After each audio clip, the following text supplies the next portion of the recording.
Bahagi ng confidential funds ng Office of the Vice President ginamit sa Christmas party at iba pang mga parties, activities na hindi pinapayagan ng COA rules.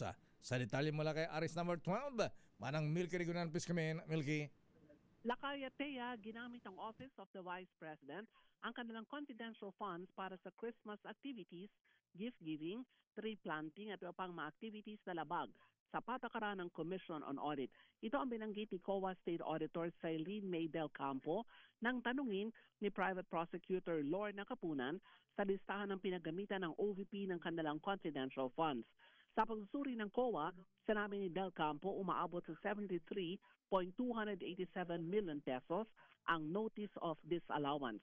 Sa naturang pondo, 69.787 million pesos ang ginamit sa payments for rewards habang 3.5 million pesos ay pinambili ng mga tables and chairs, desktop computers at printers na charge at hindi naman daw ma-justify na wala sa mga resibo. Dahil dito, tinanong ni Private Prosecutor Lorna Capunan si Del Campo kung sino ang responsable at may pananagutan ng nirelease na pondo at ito anya walang iba kundi si Vice President Sara Duterte. Narito si COA State Auditor Cylene May Del Campo sa pagtatanong ni Attorney Lorna Capunan. Sino-sino ang responsible persons in connection sa notice of disallowance na inisyu ng COA ICFAO dated March 31, 2026?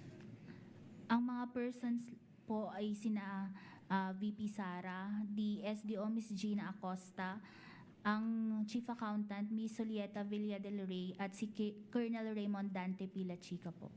Now you said that respondent Duterte, Sara Duterte, is accountable. Why? Bakit accountable ang Vice President Sara Duterte? Because she approved po the transactions and the utilization of the cash advance po. Saan yan?